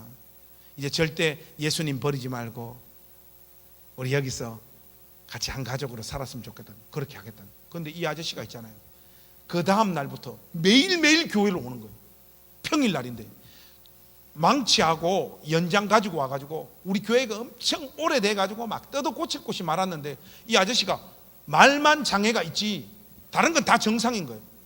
교회 다 고치는 거예요. 다 고치는 거예요. 와서 그래서 우리 집사람 보고 여보 밥 차리라. 그러니까 매일 우리 집에서 같이 점심 먹고 저는 또 뭐 손재주가 별로 없어서 아저씨 뭐 공사하면 옆에서 뭐 날라드리고 그 전문적인 용어로 시다바리 그 시다바리를 했는데 와 어떤 날은 막 너무 피곤해가 오늘은 아저씨 안 왔으면 좋겠다. 솔직히 그런 날 또 있더라고요. 그런데 여지없이 옵니다. 오면 에이씨 진짜 그래도 어쩔 수 없잖아요. 그렇게 막 교회를 너무너무 열심히 잘 이렇게 섬기시더라고. 근데 이제 아저씨하고 너무 많이 친해져 가지고 우리 아저씨가 우리 교회에서 유일하게 목사에게 반말하고 목사 뒤통수도 때릴 수 있는 사람이었어요. 그래서 어느 날 아주 많이 친해졌는데 이 경배 아저씨가 저한테 오시더만 그런 거예요. 목사님 나 일산 백석동에 집 샀다. 근데 목사님 집 사면 목사님 불러다가 집에서 예배를 드려야 된다고 하는데 목사님 우리 집 와서 예배 좀 드려줄 수 있어? 그런 거예요. 예배야 당연히 드리지. 그건 문제가 없는데 경배 아저씨 일산 백석동이면 그 엄청 비싼 동네인데 아저씨 돈도 없는데 무슨 돈으로 집을 사? 뻥치지 말라고 하니까 진짜 집을 샀대요. 이게 진짠가? 해가지고 알아보니까 그러면 그렇지. 장애인들하고 왜 가난한 사람들한테 주는 영구 임대주택 거기에 당첨이 된 거야. 아이고 씨. 그래도 자기는 이걸 집을 산 거래. 자꾸 그렇게 말씀을 하시더라고. 그래서 목사님 우리 집에 와서 그 예배를 드려달라는 거야. 근데 경배 아저씨 그 알아보니까 이분이 그 우리 동네 단칸방에서 2년 전까지 90살 넘은 어머니 모시고 살았더라고요. 아저씨 그 직업이 뭔가 하니까 의사소통이 안 되니까 노가다도 못해요. 그래서 동네에서 노름하면 아저씨들 술 담배 심부름 하면 그날 돈 좀 딴 사람들이 10,000원 20,000원 줘서 그거 모아서 어머니하고 이때까지 그 단칸방에서 살았는데 어머니 돌아가시고 저 만났던 날 경배 아저씨가 그렇게 방에 있었던 거예요. 아픈 사연이 있는 집 아저씨죠. 근데 일산 백석동에 아저씨 말대로 집을 샀다고 하니까 예배 드리러 가자고 해서 우리 집사님하고 우리 권사님들 모시고 우리 교회는 뭐 남자들이 없으니까 가서 찬송합시다. 사철의 봄바람 불어있고 함께 부르겠습니다. 1절 부르는데 잘 넘어갑니다. 행복하고 좋은 날이잖아요. 2절 딱 부르는데 이 경비 아저씨가 이게 울음이 터진 거예요. 자기 태어나서 제일 좋은 집에 와서 살죠. 어머니 모시고 살았던 그 아팠던 지난 시간들, 이 찬송을 부르면서 그 아픔을 지워내는 것 같더라고요. 그 눈을 보니까. 그런데 눈물은 여러분 컨테이저스, 전염되잖아요. 그 보니까 저도 막 눈물이 나는 거예요. 그 우리 둘이는 울어가지고 찬송을 못하고, 우리 여권사님하고 여집사님은 진짜 독하더라고요. 끝까지 잘 불러요. 저는 막 너무 북받쳐 올라서 또 아저씨 불쌍하기도 하고 기쁘기도 하고 하니까 우리 권사님이 저보고 그런 게, 목사님 그만 울고 설교하소 그러더라고요. 그 눈물 닦고 하나님 말씀 전하고 아저씨 머리 위에 손 올리고 축복하고 기도했어요. 하나님, 우리 아저씨 지나온 인생 얼마나 고통과 서러운 가운데 살았는가 하나님 아시지 않습니까? 이제 우리 아저씨 남은 인생 주 안에서 기쁨이 뭔지도 알고 평안도 뭔지도 알고 그렇게 사는 인생 되도록 하나님 복을 달라고 기도하는데도 왜 그렇게 눈물이 나는지 모르겠어요. 그렇게 예배 끝났는데, 예배 끝나고 난 다음에 이 경비 아저씨가 사람을 또 울리는 거예요. 목사님, 우리 집 구경시켜 줄게요. 여러분, 그 뭐 12평짜리 아파트 그 구경할 게 뭐 있습니까? 근데 아저씨는 자기가 태어나서 제일 넓고 제일 좋은 집인 거예요. 여기 큰 방 하는데, 제가 여러분 뭐 등신도 아니고 그 큰 방 모르겠습니까? 하는데 이 아저씨는 막 너무 좋은 거야. 너무 좋아. 천진난만하게 여기 욕실 이번에 이사 온다고 세탁기도 새로 샀다고 하는데 그 자랑하는 모습이 왜 그렇게 눈물이 나요? 도저히 이게 참을 수가 없어요. 저는 베란다로 나가가지고 벽 붙잡고 막 울었어요. 너무 마음이 아픈 거예요. 하나님, 우리 경비 아저씨 다시 슬퍼할 일이 없도록 하나님 도와달라. 이렇게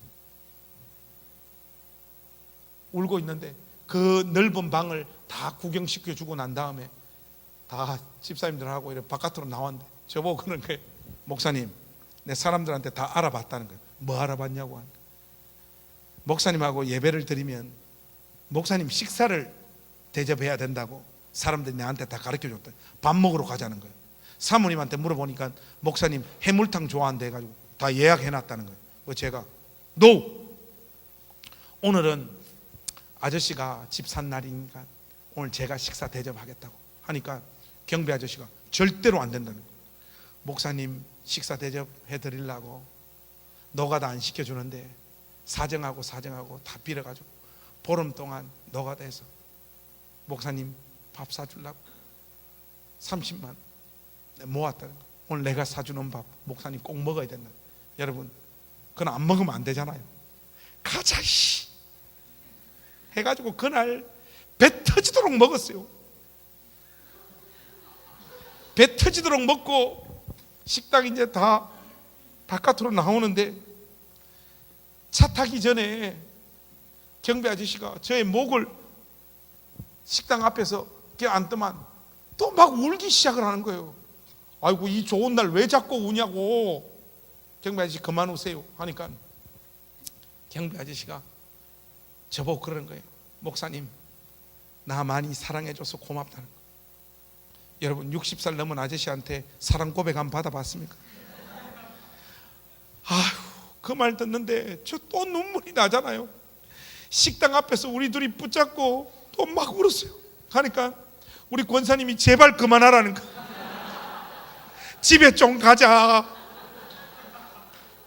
근데 눈물 닦고 경비 아저씨도 눈물 닦고 오늘 너무 행복하고 좋은 날이잖아요. 근데 제가 바로 그때 책이 출간되고 이러면서 태어나서 처음으로 미국 10개 도시에 초청받아서 부흥회를 인도하러 가야 되는 이틀 전이었어요. 경비 아저씨가 차 타는데 저보고 그러더라고요. 목사님, 미국 가거든 너무 오래 있지 말고 빨리 오라는 거. 집회 끝나면 바로 오는데 왜 그러냐고 하니까 목사님 보고 싶어서 안 된다. 끝나자마자 빨리 오라는 거. 끝나자마자 빨리 오겠다고. 근데 그 말 한마디 한마디가 아마 너무 고맙잖아요. 그렇게 그 일은 끝이 났습니다.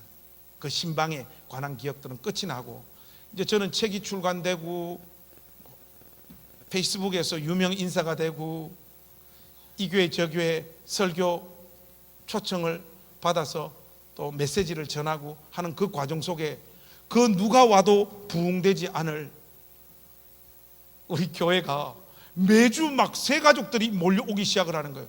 그래서 예배당이 벌써 꽉 차버린 거예요. 세상에 뭐 이런 일이 다 있노?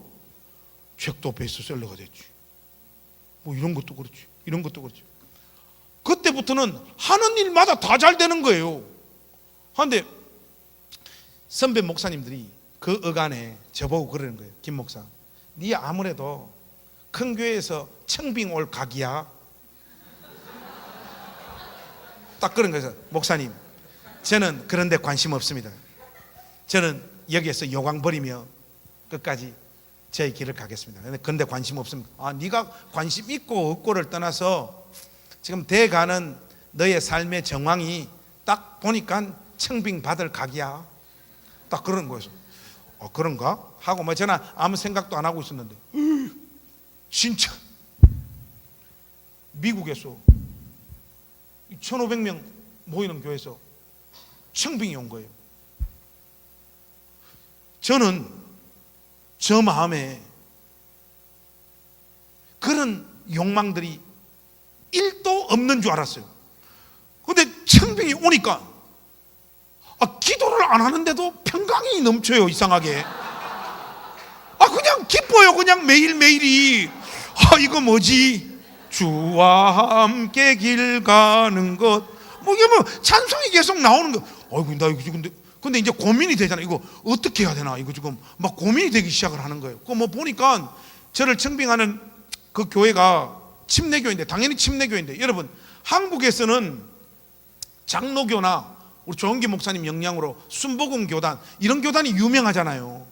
우리 침례교 이러면 혹시 세월호 유병은?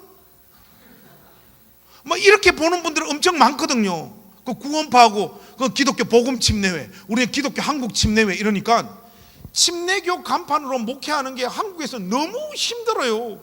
지난주도 보니까 뭐 그것이 알고 싶다 성락교회, 거기도 침례잖아요.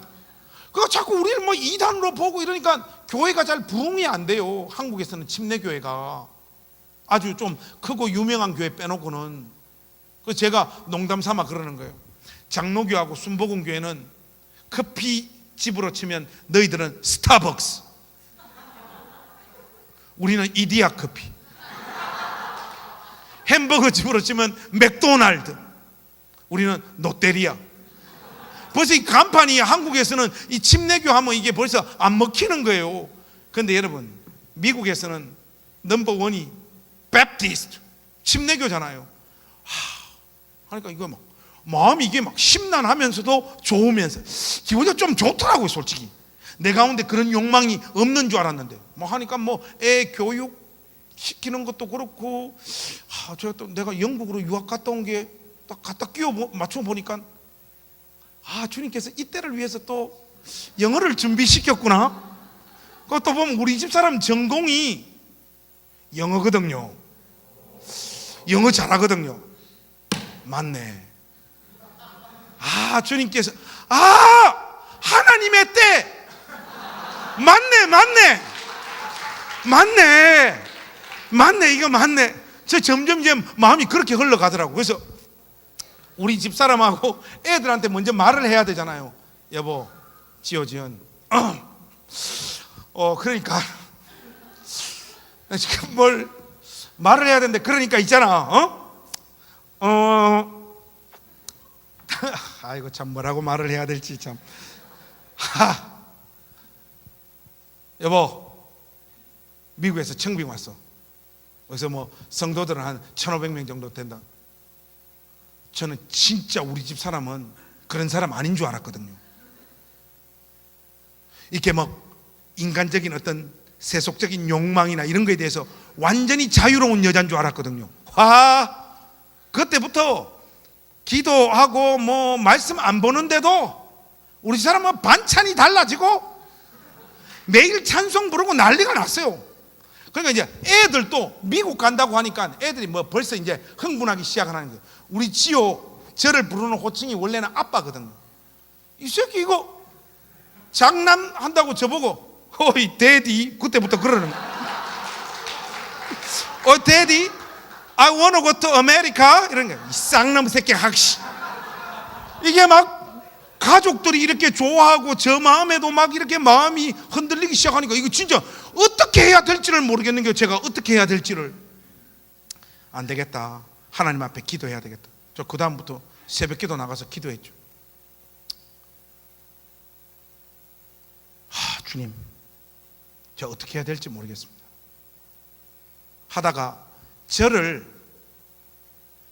움직이는 또 저에게 영향을 가장 많이 미치는 목사님들, 선배 목사님들하고 상담을 했어요. 한 10분하고. 근데 10분 모두가 저보고 김 목사 미국으로 가라. 이번 청빙 응해야 된다 하는데 저도 모르게 아멘. 가고 싶은 것 같아요. 가고 싶은 거야. 벌써 이미 마음이 넘어간 거예요, 제가. 근데 특별히 마지막 목사님이 저보고 그러신 거예요. 김 목사, 너 가난하고 작은 교회에서 목회하는 것이 너의 자랑과 너의 의가 될 수 있어 하는데 아멘 딱 하고 저도 이제 그게 이거는 하나님 부르심이구나. 그래서 새벽에 나가서 기도했어요. 하나님, 하나님의 때가 없는 줄 알았더만 40 훌쩍 넘어서 이렇게 하나님 내 인생에 찾아오셨습니까? 하나님, 미국 가서도 마음 안 팔아먹고 큰 교회 목사 돼도 마음 안 팔아먹고 진실하게 목회하겠습니다. 기도했죠. 하늘의 평강도 확 내려오고요. 그 다음 날 또 가서 기도했죠. 주여, 미국 마음 안 팔아먹고 진실하게. 또 하늘의 평강이 쫙 내려왔죠. 3일째 되는 날 또 계속 기도했죠. 주여, 미국 마음 안 팔아먹고 진실하게 주여. 기도하는데 이건 분명히 하나님 음성은 아니고요. 그리고 또 누가 저한테 들려주는 목소리도 아니고요. 저 마음에 문득 2년 전에 미국 집회 가기 전에 식당 앞에서 우리 경배 아저씨 저한테 주여 마음 안 팔아먹고 하고 있는데 문득 마음에 목사님 미국 가거든 너무 오래 있지 말고 빨리 와. 그게 훅 들어오는 거예요. 사탄아 물러가라. 이거는 이것도 미국이고 이것도 미국이고 내가 지금 이 강박증에 이거 두 개를 내가 지금 억지로 연결시키려고 한다고 이렇게 돌려가지고 주여 예수님 이름으로 기도합니다. 왔죠. 그리고 그 다음날 대체시면 그 생각 안 하려고 주여 미국 한 기도 끝판만 되면 목사님 미국 가거든 너무 오래 있지 말고 빨리. 그 다음날 또 그 다음날 또 그 다음날 또 막 계속 하는데 사람 미치겠는 거예요. 어떻게 해야 될지. 이 말이 저 안에서 어떻게 해석되어지기 시작을 하는가 하니까 너는 너의 목회 커리어와 너의 자녀의 교육과 또 너의 이름을 위해서 미국 청빙에 응할 수 있다. 그런데 네가 그렇게 훌쩍 떠났을 때 지극히 작은 소자 같은 저 한 형은 가장 친한 친구 잊어버리고 다시 그 독방 같은 곳으로 들어가서 신앙도 버리고 친구도 잊어버리고 그렇게 저 영혼 그리스도 안에 있지 못하고 신앙 버리고 떠나면 너 어떡할 거냐. 그렇게 한 달 동안 기도하다가 주여 안 가겠습니다. 그러니까 제가 여기 와서 지금 설교하고 있잖아요. 제가 여러분들에게 한번 물어볼게요. 여러분 제가 미국 안 가기로 마음을 먹고 저 마음이 어땠겠어요?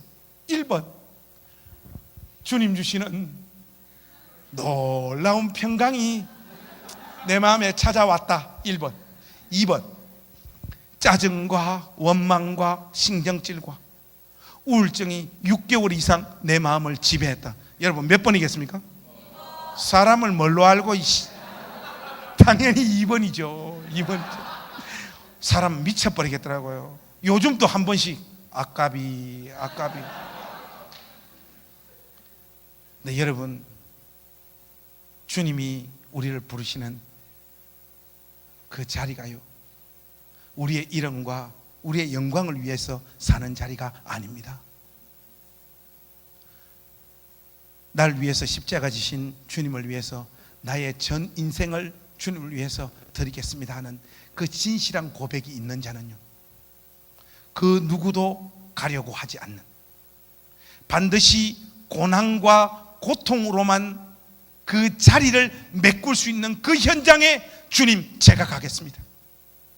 내가 이 선택을 했을 때 내 삶과 인생이 흔들리고 내 영혼도 깊은 갈등의 자리로 내몰릴 수밖에 없는 그 현장이라고 할지라도 주님 부르시는 그 일라 땅이라면, 주님 부르시는 예루살렘 땅이라면 제가 그 길을 가겠나이다.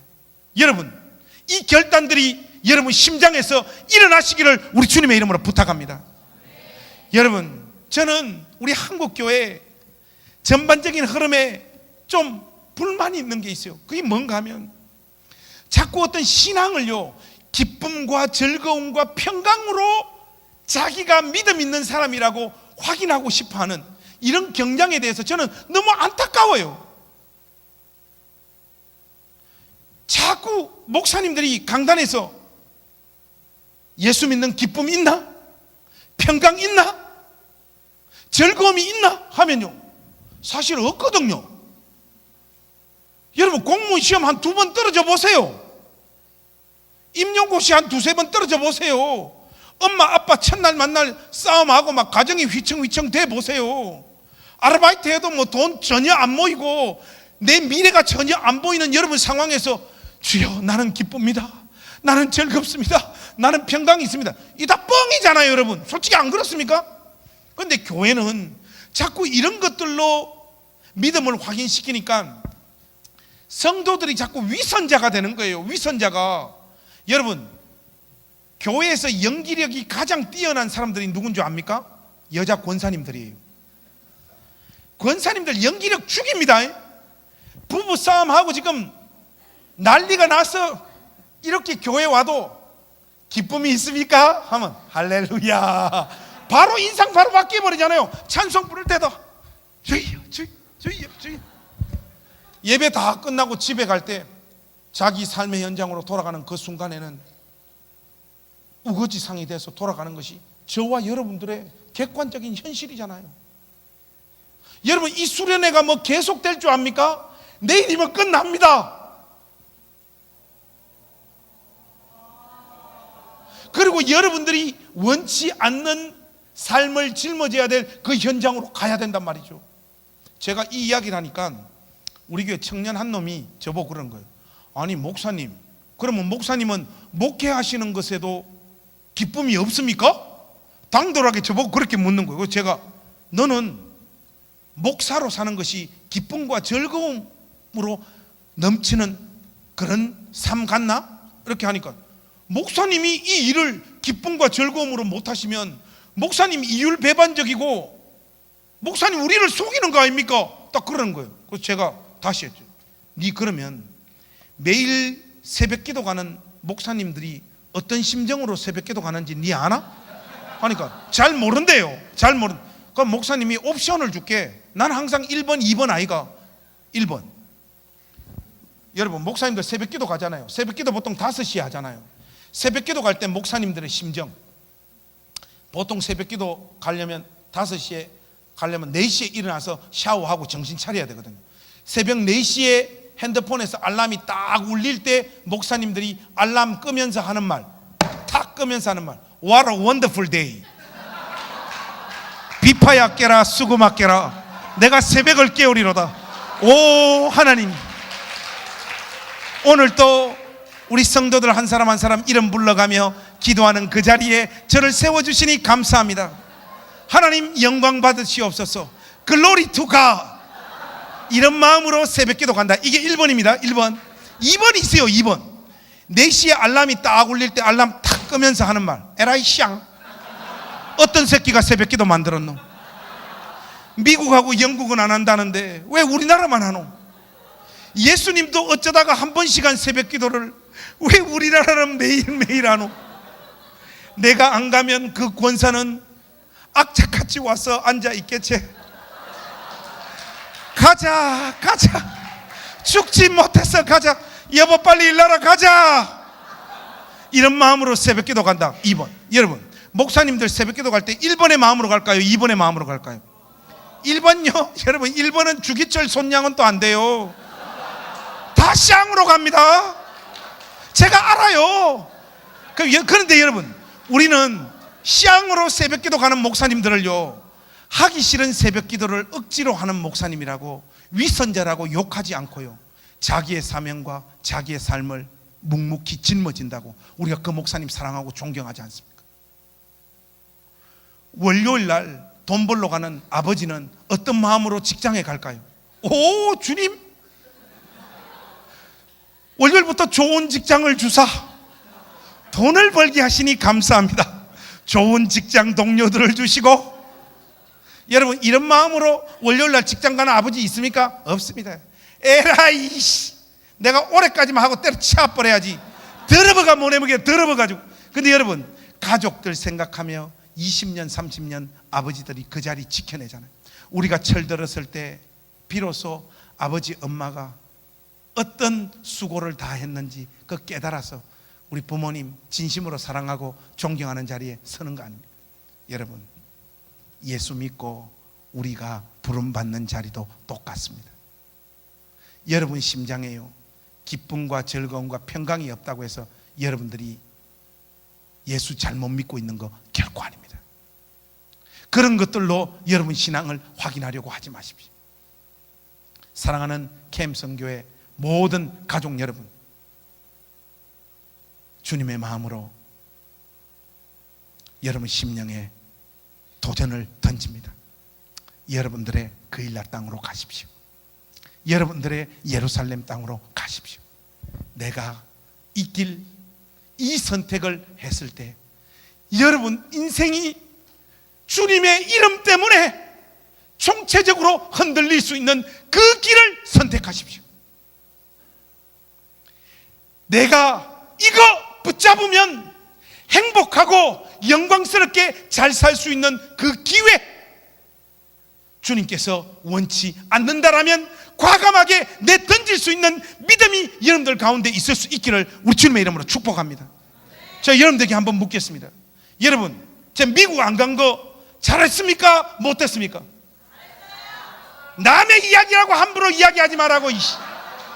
나보고는 잘했다 해놓고 너희들은 안 가잖아. 여러분들은 여러분 원하는 대로 다 가버리잖아요.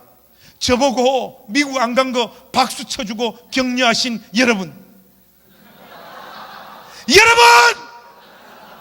여러분들도 저와 똑같은 길을 선택함으로 인생을 조질 수 있기를 우리 주님의 이름으로 축복합니다. 여러분 예수 믿어 영광된 길을 걸어가는 것, 그거는 다 가는 거예요. 모든 사람들이 다 가는 거예요. 여러분 우리는 그러지 마십시다. 주께서 우리 삶 가운데 베푸신 이 놀라운 은혜 붙잡아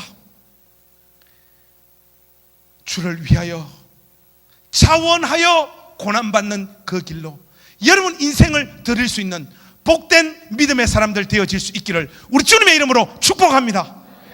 할렐루야.